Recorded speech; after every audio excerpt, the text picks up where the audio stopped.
Caribbean Sea and the Gulf of Mexico. The National Hurricane Center is issuing advisories on recently upgraded tropical storm Cristobal, centered over the Yucatan Peninsula of Mexico. At 4 p.m., the center of tropical storm Cristobal was located near latitude 21.4 north, longitude 89.7 west. Cristobal is moving toward the north near 13 miles per hour, and this general motion is expected to continue for the next couple of days. On the forecast track, the center of Cristobal will be near the northern Gulf of Mexico coast on Sunday. Cristobal's center is then forecast to move inland across Louisiana late Sunday and Monday. Maximum sustained winds are near 40 miles per hour with higher gusts.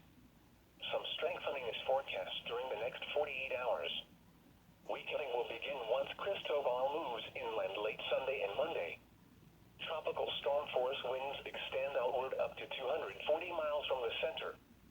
The estimated minimum central pressure is 1,000 millibars, 29.53 inches. Elsewhere, tropical cyclone formation is not expected during the next 5 days.